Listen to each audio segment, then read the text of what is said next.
हमने Avenue supermart, एक minute mute ना हुआ, ये म्यूट करते हैं। मीटिंग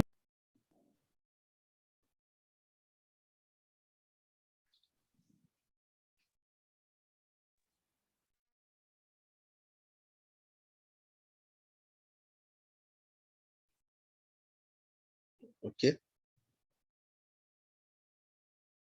सही।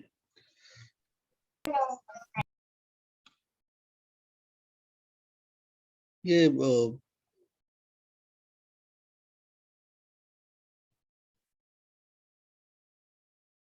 ओके, हम लोग अभी एवेन्यू सुपरमार्ट देख रहे थे। मैं फिर से एक बार आपसे शेयर कर लेता हूँ स्क्रीन एवेन्यू सुपरमार्ट की। ये आपके एनुअल रिपोर्ट्स हैं और ये तो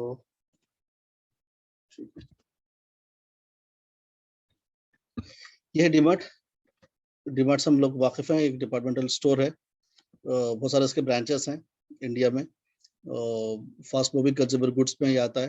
कंजम्पशन के जो भी गुड्स आइटम्स होते हैं वो बहुत ज़्यादा यहाँ पे आपको देखने में मिलते हैं। सारे आइटम्स आपको तकरीबन मिल जाते हैं।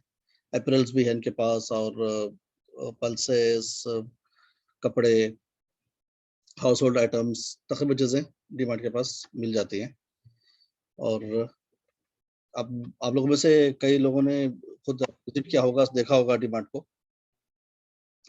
तो ये वो वन ऑफ द बेसिक चीज़ों में से है जो कि इंसान एनी हाउ किसी ना किसी तरीके से इसका इस्तेमाल करेगा ही करेगा। ये ऐसा नहीं है कि कल के दिन टेक्नोलॉजी बढ़ जाएगी तो इसके ऊपर कुछ फ़र्क ज़्यादा आएगा। ये आप जो डेली टूथब्रश ले रहे हैं या नमक ले रहे हैं या फिर कपड़े धोने का डिटर्जेंट ले रहे हैं या आप कपड़े खरीद रहे हैं, जो भी खरीद रहे हैं, हाउस होल्ड के आइटम्स ले रहे हैं, वो तो अब लेंगे ही लेंगे। तो ये ऐसे सेक्टर में आता है जिसका हमेशा एवरग्रीन ये चलता ही रहता है। आप लोगों ने खासतौर पर पैंडेमिक में देखा होगा कि जब ये पैंडेमिक की वजह से लॉकडाउन लग रहा था तो बहुत ज़्यादा लोग चीज़ें खरीद के अपने पास स्टोर कर रहे थे। तो ऐसे कंपनीज़ का जो फूड से रिलेटेड है उनका बिज़नेस अच्छा चला है और पहले से ज़्यादा अच्छा परफ़ॉर्म भी किए हैं लोग। तो ये जो है उसका हमने खोल लिया है यहाँ पर एनुअल रिपोर्ट। और यहाँ पे डीमार्ट के जो ओनर हैं उनका स्टेटमेंट है इस साल का, इस साल से लेकर के, सॉरी, इस साल का लेकर के। तो उसमें इन्होंने सारा ब्रीफिंग दिया है। अभी हम ये काम कर सकते हैं कि जाके इनके बारे में मालूम कर सकते हैं कि ये कौन शख्स, इसका बैकग्राउंड क्या है वगैरह वगैरह। तो ये खुद बहुत बड़े इन्वेस्टर थे स्टॉक मार्केट में। जिस तरह से हम अभी इन्वेस्टमेंट की बातें कर रहे हैं कि हम इन्वेस्ट करेंगे, तो ये ऐसे इन्वेस्ट क्या करते थे और बहुत शॉर्ट टर्म के लिए नहीं बल्कि अच्छे अच्छे कंपनीज का लॉन्ग टर्म में।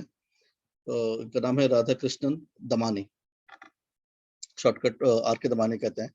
वो स्टॉक मार्केट से रिलेटेड लोग सब उनसे वाकिफ है। तो इन्होंने सोचा कि भाई जब मैं दूसरे कंपनीज में इन्वेस्ट करके इतना कमा रहा हूँ तो क्यों ना मैं खुद एक अपनी कंपनी बनाऊं और उसके बेसिस पे और बहुत ज़्यादा ग्रोथ कर सकते हैं। तो ये अच्छे टेक्निकल नॉलेज वाले इन्वेस्टर थे और लॉन्ग टर्म इन्वेस्टमेंट्स क्या करते थे, उससे अच्छा पैसा कमाया, फिर उन्होंने उससे बिजनेस स्टार्ट किया और बहुत अच्छा बिजनेस मॉडल है। तकरीबन आप जो भी देखेंगे डीमार्ट के ब्रांचेस वो सारे के सारे इनके अपने ओन लैंड पे ओन की अपनी बिल्डिंग होती है। तो वो रेंट का कॉस्ट बचाते हैं और इस तरीके से अपनी बैलेंस शीट को भी बहुत ज़्यादा स्ट्रॉन्ग करते रहते हैं। जितना ज़्यादा आपकी बैलेंस शीट स्ट्रॉन्ग रहेगी उतना अच्छा आपका कंपनी का आउटलुक रहेगा।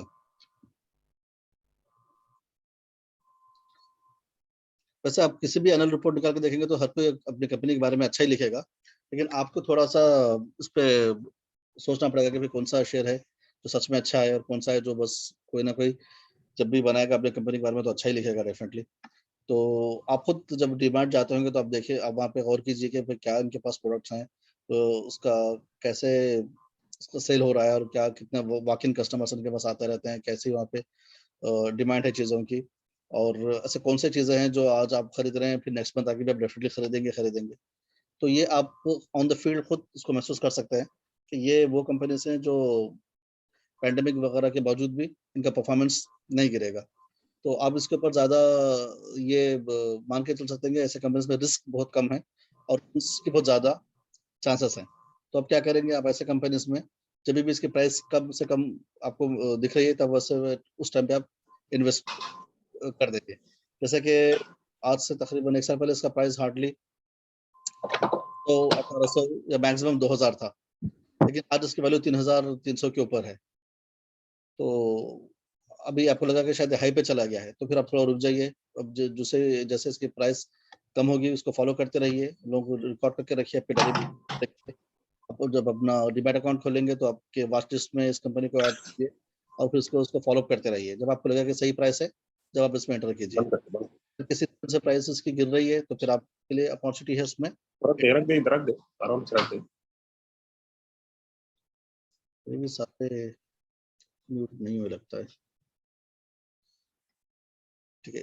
सेकंड आप देखेंगे इसके बाद में इनका कहाँ-कहाँ पे ऑपरेशंस है वो बताया गया है।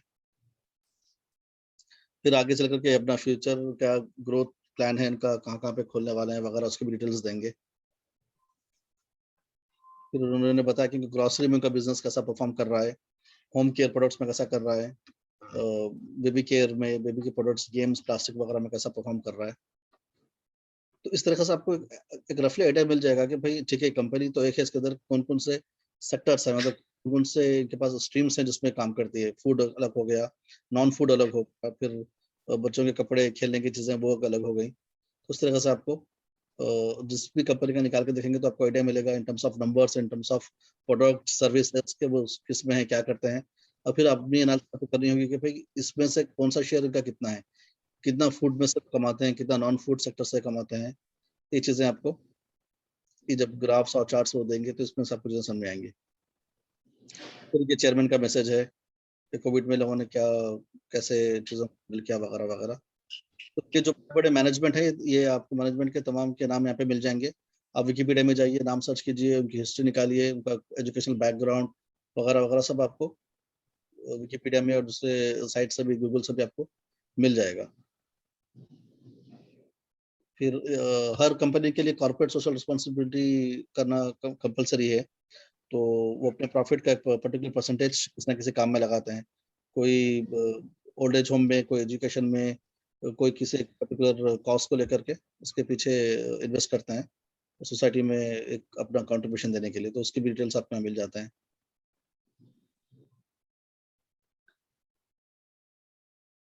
तो ये था मेन चीज़ें कि प्रमोटर्स कौन हैं और उनका विज़न और मिशन क्या है, कहाँ से स्टार्ट किए हैं, आज किस पोज़ीशन पे है, आगे का क्या फ्यूचर है। तो ये आपको थोड़ा बहुत बड़े-बड़े रिपोर्ट्स होते हैं। आप शुरू-शुरू में 1-2-3 इसका देखेंगे तो आपको आइडिया मिल जाएगा कि कौन-कौन से आइटम्स पढ़ने हैं, सारे उतनी पढ़ने की ज़रूरत नहीं है, हर एक चीज़ पढ़ने की ज़रूरत नहीं है। और किसी को लग रहा है कि बहुत ज़्यादा बड़ा है, मुश्किल है पढ़ना, तो आप चंद-चंद चीज़ें इसमें से 1-2 रिपोर्ट्स पढ़ेंगे तो आपको समझ में आ जाएगा। जैसे कि लाइक हो गया उनका प्रोडक्ट्स, उनके सर्विसेज़ कहाँ-कहाँ पर हैं और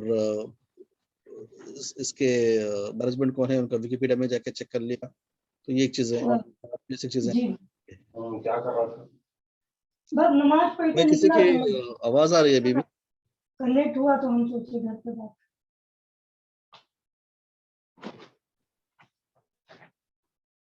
एक मिनट मैं ऑफ किया था फिर भी शायद ये चल रहा है। मोहम्मद शुएब साहब आप अनम्यूट कर लेंगे? सलाम वालेकुम। मैं आपको म्यूट कर दिया हूँ अभी, तो प्लीज़ म्यूट पे ही रहिए। थोड़ी देर के बाद में फिर मैं सबको अनम्यूट कर दूँगा जब बात कर सकते हैं। सॉरी। हाँ, तो अभी हम आ गए हैं शेयर होल्डिंग पैटर्न पे। ये शेयर होल्डिंग पैटर्न देखिए, इस पे आपको पता चलेगा कि कितने शेयर्स किसके पास हैं, प्रमोटर्स के पास कितने शेयर्स हैं। शायद स्क्रीन पे आपको उतना भी क्लियर नज़र ना आ रहा हो, लेकिन जब आप लोग खोल के खुद डाउनलोड करके देखेंगे, तो आपको समझ में आ जाएगा कि ये शेयर्स हैं, पब्लिक शेयर होल्डिंग।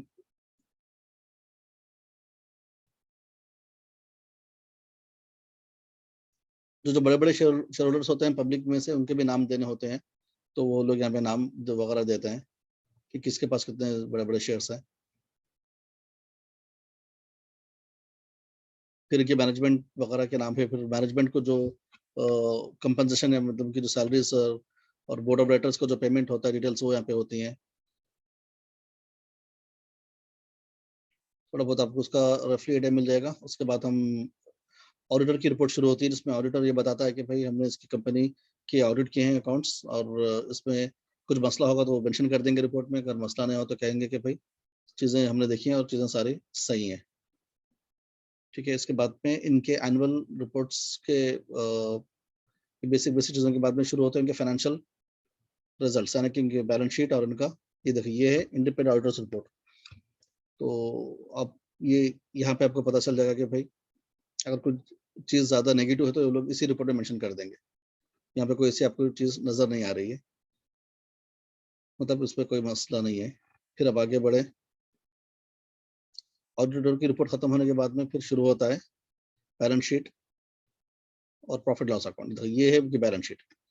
अब यहाँ पे देख रहे होंगे आप स्टैंड अलोन बैलेंस शीट है। जनरली क्या होता है, कंपनी अगर एक ही कंपनी है तो उसके लिए स्टैंड अलोन बैलेंस शीट काफ़ी है। कभी ऐसा होता है कि एक कंपनी होती है, उसके नीचे और एक 10-12 कंपनीज होते हैं, यानी कि एक होल्डिंग कंपनी कहलाती है और बाकी के सब्सिडरीज कंपनी कहलाते हैं। तो जो सब्सिडरीज कंपनीज होते हैं, इन सब का मिला करके एक ऑपरेशंस को एक जगह एक फाइनेंशियल स्टेटमेंट की शक्ल में बनाया जाता है। उसको कहते हैं कंसोलिडेटेड बैलेंस शीट और consolidated profit and loss account. अभी आप जो देख रहे हैं सामने वो स्टैंड अलोन बैलेंस शीट है। आपको स्क्रीन पर जो मिलते हैं वो सारे कंसोलिडेटेड रहते हैं। आप भी यहाँ पे भी जो कंपेयर करेंगे या नंबर्स देखेंगे तो आप भी एक आपकी सिंपलिसिटी के लिए, आपके ईज ऑफ वर्किंग आउट के लिए आप एक काम करें, ये स्टैंड अलोन की चीज़ छोड़ दें, डायरेक्ट आप कंसोलिडेटेड बैलेंस शीट पे चले जाएं, वो देख लें, क्योंकि वो दिखाता है सारे ग्रुप का परफॉर्मेंस। स्टैंड अलोन मतलब ग्रुप में से किसी एक कंपनी का, mostly of course holding company का, लेकिन जब आप कंसोलिडेटेड ले लेंगे तो वो आपको सारा ग्रुप का बताएगा। और हमको जो रेशियोज वगैरह कैलकुलेट करना है वो उनकी 10 कंपनी में से किसी एक कंपनी का नहीं करना है, बल्कि सारे ग्रुप का ही देखना है। तो अब ये स्टैंड अलोन वाली चीज़ को इग्नोर करके डायरेक्ट आप जा सकते हैं कंसोलिडेटेड पे। ये अभी इनके नोट्स चल रहे हैं। नोट्स में आपको कंसोलिडेटेड बैलेंस शीट करने पे डिटेल में दिखा दूंगा। तो ये भी स्टैंड अलोन नहीं है, स्टैंड अलोन है।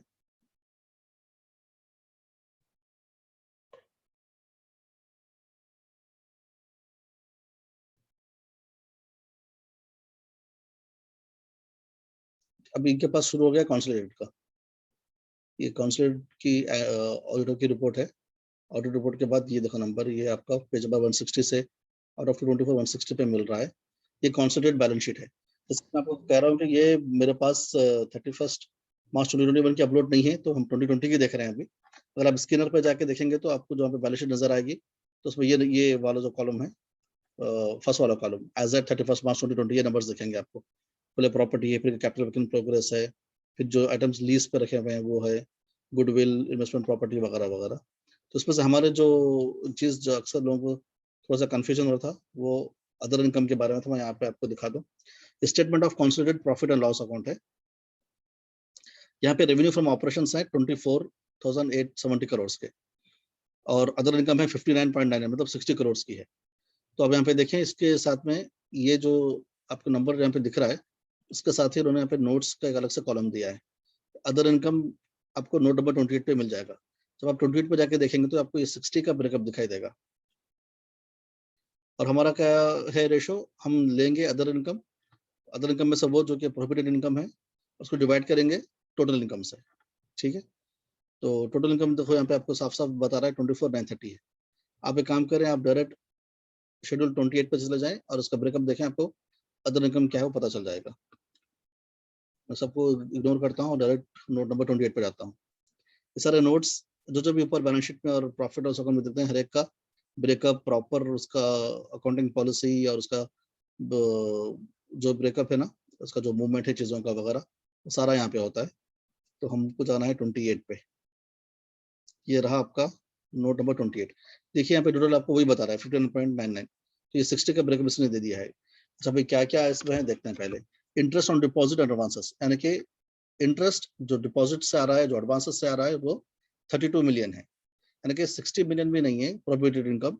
60 तो हमने जब स्क्रीनर वेबसाइट पे आसानी के लिए आपको बताया था।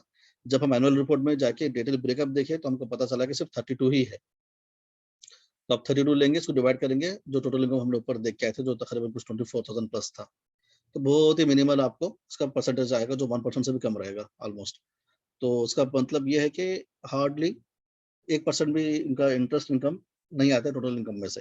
जबकि हमने कंजर्वेटिव रेशो देखा था 3% का, कि भाई टोटल इनकम का अगर 5% भी या 3% भी प्रोहिबिटेड इनकम यानी कि इंटरेस्ट से आ रहा हो या फिर अल्कोहल से या किसी और चीज़ से आ रहा हो, तो वो जो अलाउबिलिटी की हमने रेशोज देखे थे, तो इसका रेशो बहुत ही कम यहाँ पे हो रहा है, सिर्फ 32 हो रहा है।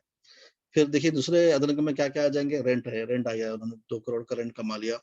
फिर जो इन्वेस्टमेंट्स थे उन्होंने बेच दिए, उसका पैसा है। फिर उनके पास कुछ प्रॉपर्टी थी वो बेच दी, और एक्सचेंज का जो फ़ायदा होता है, नुकसान होता है, तो एक्सचेंज का गेन हो गया उनको इस बार 8 करोड़ का। और मिसलेनियस इनकम में बहुत छोटे-मोटे इनकम होते हैं, जो प्रॉपर्ली किसी हेड में फॉलो नहीं होते, तो यहाँ पे लिख देते हैं। हो सकता है इसमें स्क्रैप वगैरह-वगैरह सब आ गया होगा 3 मिलियन के अंदर। तो हमारा इसमें से आउट ऑफ 60 देखना था 32 मिलियन। ये चीज़ हमने अदर इनकम में इस तरीके से देखनी है। अब नीचे वही सारे इनके कंसोलिडेटेड बैलेंस शीट के पूरे नंबर्स, शेड्यूल्स और ब्रेकअप वो सब ऐसे रहेगा।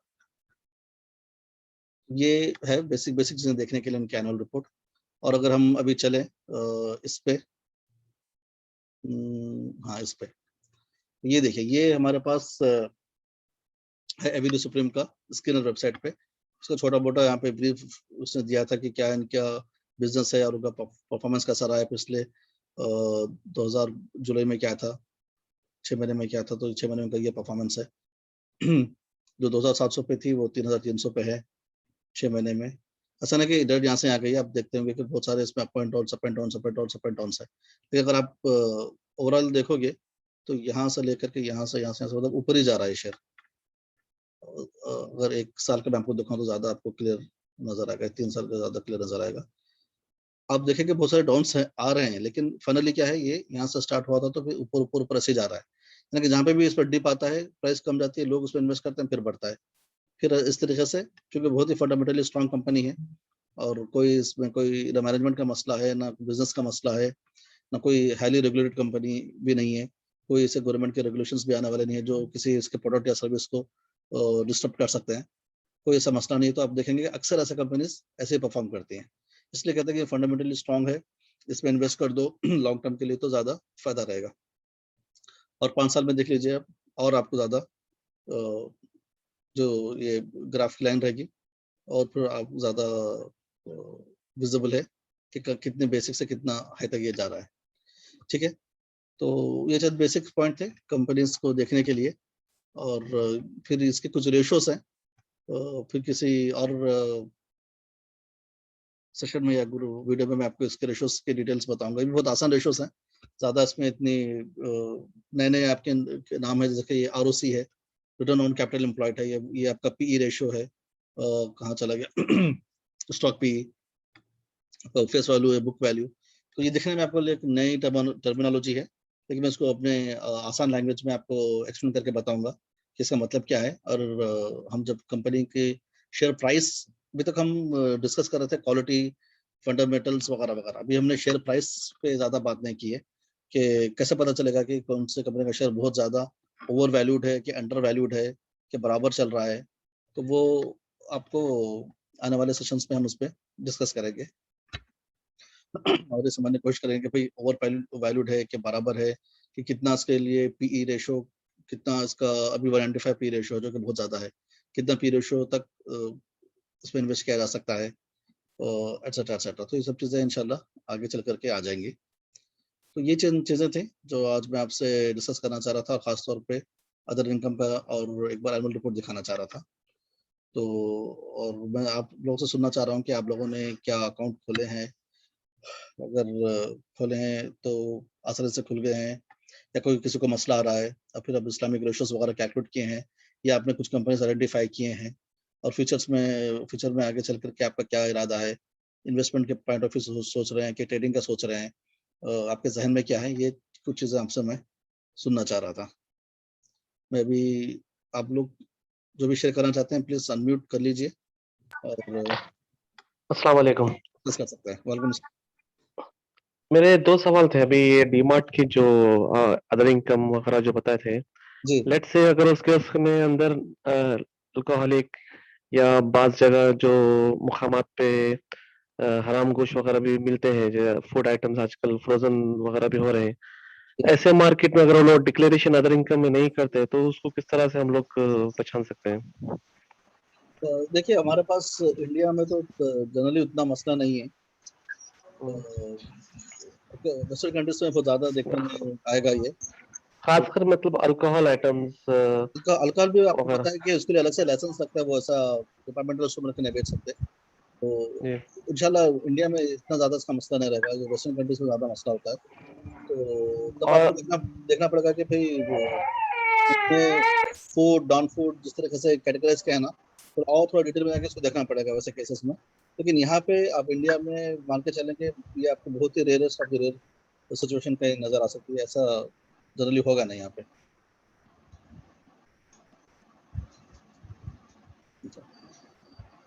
और कुछ सेकंड क्वेश्चन में बता रहे थे आप?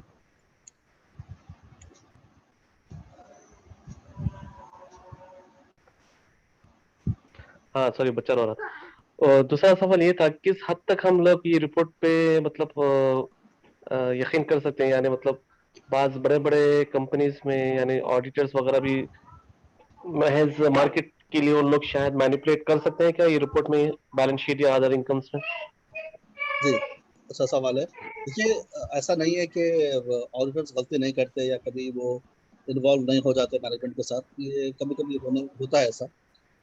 सत्यम स्कैम में भी आपने देखा है, लेकिन उसमें ऑडिटर्स की गलती से ज़्यादा बैंकर्स और मैनेजमेंट का आपस में गठजोड़ था, और झूठे बैंक कन्फर्मेशंस लाके ऑडिटर्स को दे रहे थे। तो ऑडिटर वो कर सकता है कि इसके सामने जो नज़र आए चीज़ें, उसके बेसिस पे वो अपना ओपिनियन देता है। उसका काम ये नहीं कि जाके इन्वेस्टिगेट करे और एज़ ए सीबीआई इन्वेस्टिगेटर है। वो ऑडिटर है, वो उसके अपने लिमिटेशंस हैं, उसके हिसाब से ऑडिट करता है। मैं खुद ऑडिटर रह चुका हूँ कई सालों तक, मैंने भी ऑडिट किए हैं, और ऐसा नहीं होता है कि नंबर्स कुछ और हैं और ऑडिटर्स कुछ और नंबर दे रहा है। तो छोटे-मोटे डिफरेंसेस हो सकते हैं ऑडिटर्स के और मैनेजमेंट के। वो ऑडिटर्स मैनेजमेंट को अलग से कम्युनिकेट कर देता है कि भाई ये चीज़ें हैं, जो आपके पास इंटरनली थोड़ा और इम्प्रूव हो सकती हैं। लेकिन ऐसा कोई बड़ा अमाउंट जिसकी वज़ह से डिसीजन मेकर यानी कि शेयर होल्डर एक डिसीजन मेकर है, जो भी फाइनेंशियल रिजल्ट्स एनुअल रिपोर्ट्स उठा के देखता है, तो उसके बेसिस पे वो डिसीजन लेना चाहता है। तो कोई भी ऐसा अमाउंट जो कि किसी के डिसीजन को इन्फ्लुएंस कर सके, उतने बड़ा अमाउंट का कुछ अगर गड़बड़ है कंपनी में, तो ऑडिटर डेफिनेटली वो आपको ऑडिट रिपोर्ट में मेंशन करेगा। तो आप जो ऑडिटर्स होते हैं, जो हमारा जो प्रोफेशन है, उसका काम ही ये है कि सोसाइटी में ट्रस्ट बिल्ड करना है। गवर्नमेंट ने जो ऑडिटर्स को रखा है, वो इसलिए रखा है कि ये लोग हर चीज़ चेक करेंगे टेक्निकली कि भाई अकाउंटिंग स्टैंडर्ड्स फॉलो हो रहे हैं कि नहीं हो रहे, सभी के जो रूल्स हैं वो फॉलो हो रहे हैं कि नहीं हो रहे हैं। इसके बाद में ऑडिटर्स आपको रिपोर्ट सर्व करके देता है। ऐसा नहीं होता है कि ऑडिटर आपको गलत नंबर्स पे ऐसे बस मैनेजमेंट के साथ पैसे खा के साइन करते, ऐसा नहीं होता है। तो आप उसके ऊपर रिले जो भी ऑडिटेड साइंड रिपोर्ट्स हैं, आप उसके ऊपर रिलाई कर सकते हैं। अगर ऐसा कुछ होता भी हो तो फिर वो भी पकड़ा जाएगा, क्योंकि गवर्नमेंट भी ऑडिटर्स की ऑडिट करते हैं बाद में आकर के। ऐसा नहीं है कि ऑडिटर्स कोई ऊपर देखने वाला नहीं है। गवर्नमेंट के जो रेगुलेशंस होते हैं, रेगुलेटर्स होते हैं, जैसे कि आरबीआई है, जैसे कि आपके पास सेबी है, और दूसरे कंट्रीज में वो यहाँ पे सामा है, सऊदी अरब में, और दुबई में कुछ और होगा नाम से। ओवरसाइट बोर्ड्स ऐसे होते हैं जो इनको चेक करते रहते हैं, इनकी ऑडिट होती रहती है। तो ऐसा नहीं है कि ऑडिटर पैसे लेके कुछ भी रिपोर्ट दे देगा। तो जो आपके पास ऑडिटर की साइंड रिपोर्ट है, उसके ऊपर आप भरोसा कर सकते हैं। और आपके लिए उसके ऊपर भरोसा करने के अलावा अगर सपोज मान भी लीजिए कि उसने कोई गलत रिपोर्ट दी है, तो आपका काम ये है कि ऑडिट रिपोर्ट निकाल के देखना है, उस पर जो है आप उसके ऊपर भरोसा कर सकते हैं। उसके बाद का आपको सवाल नहीं किया जाएगा कि भाई ये जाके देखो कि ऑडिटर ने कितना अच्छा काम किया। उसको देखने वाले दूसरे लोग हैं, वो देख रहे हैं। तो आप जब आप सिस्टम में काम कर रहे हो, तो आपको सिस्टम पे फिर रिलायंस रखना चाहिए। तो इतना ज़्यादा शक हर चीज़ मामले में नहीं रहेगा। तो कुछ चीज़ ओपनली पता है तो फिर वो तो साफ-साफ ओपन पता है, जैसे कि सत्यम स्कैम हो गया था। लेकिन इन जनरल आपको रिलाई करना चाहिए इन चीज़ों पे। ओके, जज़ाकल्लाह खैर।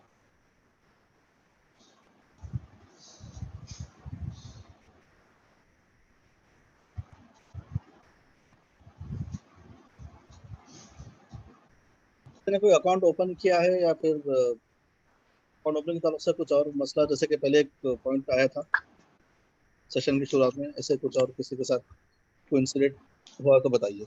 आखिरी 10 मिनट हैं बस अभी। अस्सलाम वालेकुम जी। मैं डीमार्ट अकाउंट ओपन किया था रिसेंटली, यानी करीब एक हफ्ता 2 हफ्ते पहले। अच्छा, एक्चुअली वो कॉन्फ्लिक्ट्स आ रहे थे, तो मैं जो है यूट्यूब पे फॉलो कर रहा था, उसमें पूरा स्टेप बाय स्टेप प्रोसीजर्स भी है। तो मैं यहाँ दोहा कतर में रहता हूँ, तो यानी घर भाई के नाम पे मैं ओपन किया था। जी जी यानी उसके बाद गाइडेंस नहीं मिल रही थी, तो आपकी पहली क्लास से अल्हम्दुलिल्लाह बहुत सारी चीजें मालूम पड़ी। जज़ाकल्लाह। तो मैं मेरा ये इरादा है कि अगर आप लोग के कुछ लोगों के अकाउंट्स खुल जाएंगे एक बार, तो फिर मैं आपको प्रैक्टिकली डेमो करके दिखाऊंगा कि कैसे शेयर्स लेना है, बेचना है, रिपोर्ट्स जनरेट कहाँ से करना है, पोर्टफोलियो में चीज़ें कैसे ऐड करनी है, वॉच लिस्ट में कैसे चीज़ों को देखना है, आपके फंड्स का मूवमेंट वगैरह, ट्रांसफर इन ट्रांसफर आउट।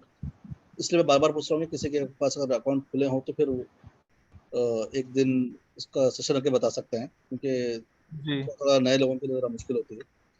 अगर हाँ, बेहतर है अभी वो यानी वॉच लिस्ट वगैरह वगैरह पूरे चीजें देखने करने में, जी जी क्योंकि यानी मेरी सिविल फील्ड है तो चीजें बहुत अजीब है। जी जी तो बेहतर है आप थोड़ा उस पे भी थोड़ा। हाँ, मेरे जहन में है कि मतलब स्टेप बाय स्टेप कैसे चलना है। और इसलिए बार इंशाल्लाह। बार आप लोगों को भी फोकस, बार बार आप लोगों को रिपीट कर रहा हूँ, बोल रहा हूँ कि भाई जल्दी ओपन कर लीजिए डीमैट अकाउंट। कि अगर आपके पास, आप मैदान में जाना चाह रहे हैं, आपके पास हथियार ही नहीं है, तो जी जी मैदान जी में जी जाने का कोई फायदा नहीं है। तो बास लोग ये जी करते हैं कि बहुत ज़्यादा रिसर्च रिसर्च के काम में लग जाते हैं कि डीमैट अकाउंट नहीं खोलते। तो होना ये चाहिए कि डीमैट अकाउंट पहले खोल लें, और जब जी। अच्छी अपॉर्चुनिटी हो तो आपको मसला ना हो। या ये भी है कि अगर आप इंडिया में कोई और अकाउंट खोल रहे हैं, किसी आपने कजन वगैरह को, आप भाई बहन को अवेयर कर रहे हैं, और वो खोल के भी वो खुद ट्रेड करे, तो भी अच्छी बात है, वैसे भी कर सकते हैं। वहाँ अकाउंट ज़्यादा आसानी से खुल जाएगा लोगों के लिए। जी वही वैसा ही हुआ वो। जी, हमारे पास जो non P I S, non N R O P I S scheme का तो मैं जो बताया था वीडियो में, वो ज़्यादा बेहतर है। देखिए, आप लोगों को खोलने के लिए थोड़ा ब्रोकरेज चार्ज ज़्यादा है उसमें, लेकिन बहुत सारे शेयर्स हैं जिसमें एनआरआईज भी इन्वेस्ट कर पाएंगे। वरना बहुत सारे कंपनीज के, मैंने कंपनीज की लिस्ट निकाल कर देखा, तकरीबन 300-400 कंपनीज का नाम उसमें है, जिसको आरबीआई ने एनआरआईज के लिए रिस्ट्रिक्ट कर दिया है। अच्छा। तो अगर आप दूसरी स्कीम जो है उसमें रिस्ट्रिक्शन नहीं है, वो सारी चीज़ें, वो ज़्यादा अच्छा रहेगा। तो जो भी एनआरआई खोल रहे हैं तो वो उस बात का ख्याल रखें। जी इंशाल्लाह। जज़ाकल्लाह।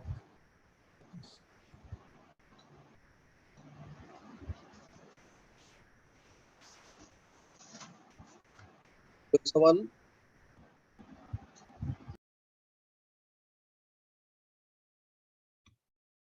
एक शायद चार्ट पे कुछ पूछना चाह रहे थे।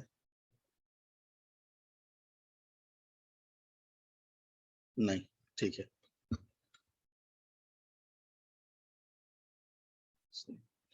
चलिए फिर, अगर सवालात खत्म हो गए तो फिर इंशाल्लाह इसको यहीं पे रोकते हैं। और फिर आप लोग दीजिए आपका फीडबैक, इंशाल्लाह ये भी मैं अपलोड करने की कोशिश करूंगा यूट्यूब पे। और यूट्यूब के चैनल को भी आप लोग अपने शेयर कीजिए अपने फ्रेंड्स वगैरह से, ताकि लोगों में अवेयरनेस आए, और जो इस फील्ड में सच में इंटरेस्टेड हैं वो एक सिस्टमेटिक वे में अपने इन्वेस्टमेंट वगैरह प्लान शुरू कर सकें।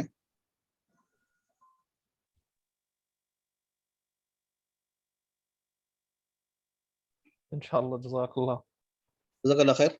हाँ, सबका शुक्रिया वक्त का। जज़ाकल्लाह, आप भी वक्त निकालें। जी, अस्सलाम वालेकुम। अस्सलाम वालेकुम।